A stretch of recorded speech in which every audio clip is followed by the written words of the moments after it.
Give me some strobe lights, two speakers, and some lemon pepper wings. It's Friday night, we just got off work, and we want to listen to that new disco album from Tyler the Creator. And yes, you heard me correctly, disco album. Don't Tap the Glass is Tyler the Creator's latest album that adds a little bit of disco pop to his usual chaotic energy formula. Now, there are still elements of softness within his formula, but this album delivers something more dance-oriented rather than his usual formula of providing some type of narrative within his environment. I think the best way to think about this is think of Tyler Baudelaire from Call Me If You Get Lost. Give him 2 Red Bulls, some disco music, and just let him loose. Just let him go. And that's what this album feels like. It has phenomenal production, good lyrics, but there's a sense of bounce that really gives it that disco edge to it. This is really one of those tracks that I can see on a show like Insecure or Into the Spider-Verse. It's one of those, you can see the character listening to it on their way to work, or it might be a establishing shot of someone driving on the highway before we get closer in and see what the two characters in the car are talking about or what the internal monologue might be. But this is something that I can see in other medias outside of you listening to it in album mode, trying to follow the narrative and trying to dissect what the lyrics may mean, who he may be talking about. This album is just pure fun. Very similar to the way that Kendrick did his 2 album runs with Mr. Morale to GNX. Now, did I walk away wanting more from this album? Yes.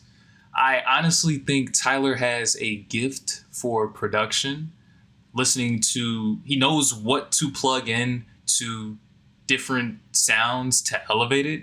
He's a musical nerd by any and all aspects of that term. So examples such as, like, the only thing I'm really missing from this album is features. And I feel like his past features on like Neon Peach, the feature he had with Cali when he was like the flower in the ground, Solange's Down with the Click. Yeah, Down with the Click. Like, I feel like Tyler should have had more features on the album, even though he did have features on the album. I just feel like I love hearing Tyler's production with other people's lyrics and vocals.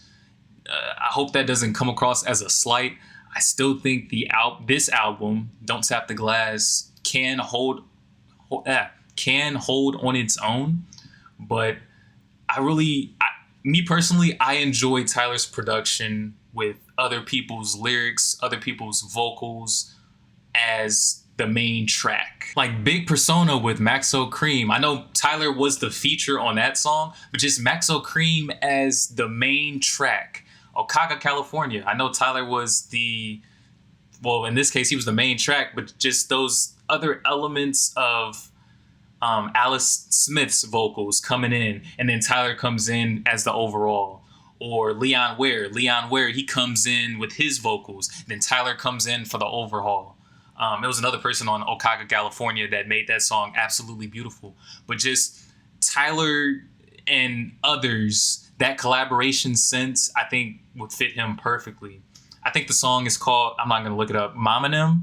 I feel like Denzel Curry could have been the main track and Tyler could have came in and did his version or his take on that track. The final question I really have is, can I play this outside of my house? Is this safe to play on the aux? On the aux?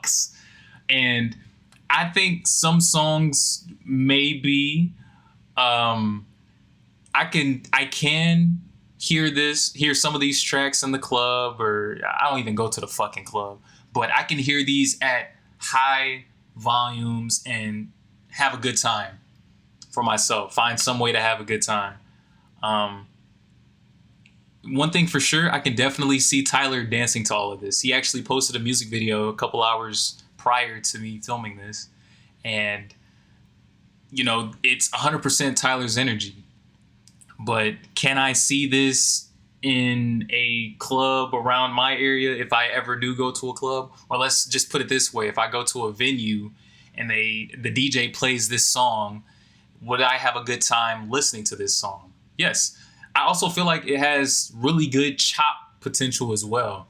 Whether you do some kind of funky transition or you play a couple, like 15 seconds of the song and it like hypes up the crowd and then you switch it up. So I could see this being played. I could see this being chopped up. There's actually a great page on Twitter. His name is Spectre. There's another one. His name is Black Mass. They both have really good ears for recognizing a song and then taking the lyrics out of that song and adding the production of another song on top of it.